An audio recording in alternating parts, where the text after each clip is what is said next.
Hey guys, we're back again with another one of Bandai's Figurerise Bust kits. This time we'll be looking at Kanan from Love Live. Let's open her on up and take a look.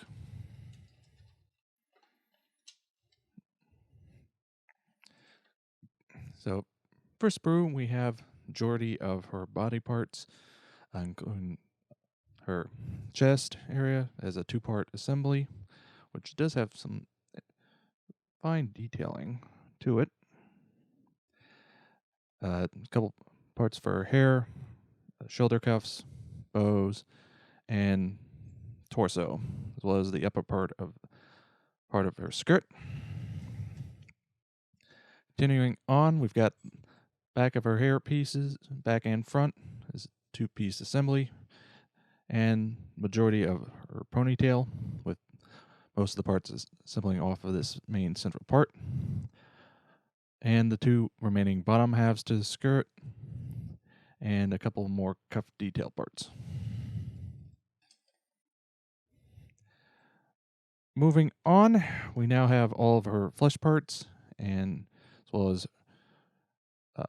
arms and hands. Now, one thing I noticed on the molding and sculpting of the hand is, especially on this one, is that there's a lot of I'm not sure what's the best word to describe it, but it's almost as if part of the fingers have fused together in a very unnatural way. Again, this is one of those things I'm not sure how well it's going to show up on camera. You can tell more so from this angle.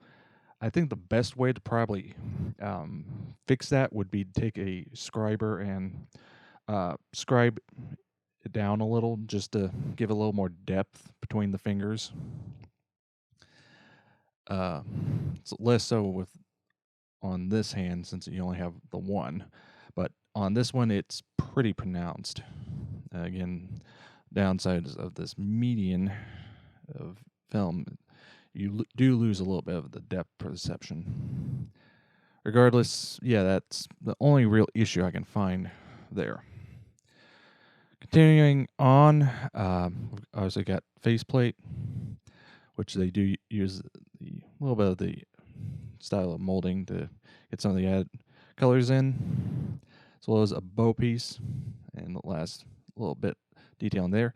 Bow piece, however, they did mold it with this large cavity on the backside. Be honest, I'm not 100% sure how much of that might be visible, but I would say you might want to just go ahead and fill this in prior to assembly just to be on the safe side. Now, much like all of these kits, does come clear parts for eyes.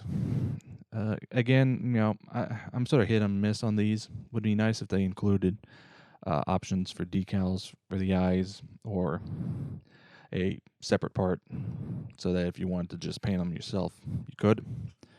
And much like the rest of the kits in the series, it does come with two styles of bases, whether to do it if you're doing her as by yourself or as part of the large group if you buy them all. Now, much like all these figurized kits, you do get a large thing of stickers. Again, I would say skip them. Just paint the details yourself. You'll save yourself a lot of headache and time. And again, much like the rest, it does include this little back stand. Now, moving on to the instructions. Again, no real sort of gotcha areas. It's pretty straightforward, starting with the face and sort of building up from there.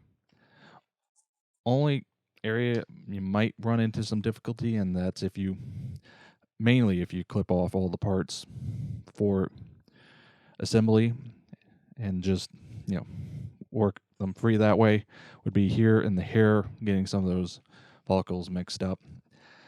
And similarly with just the timing of the assembly. So I would say pay a little attention there. Beyond that, it's pretty straightforward and simple. Again, seen from after the head to the chest and down. And then adding on the arms afterwards.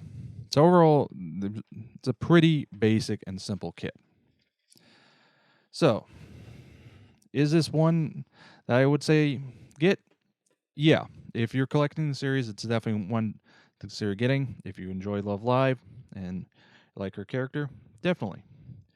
As a potential, first time building kit, definitely one to consider as well. So that was a look at Bandai's Figurerise Bust kit of Kanan from Love Live. Pretty straightforward kit without any real gotchas that'll hopefully serve as a good beginner figure kit. So until next time.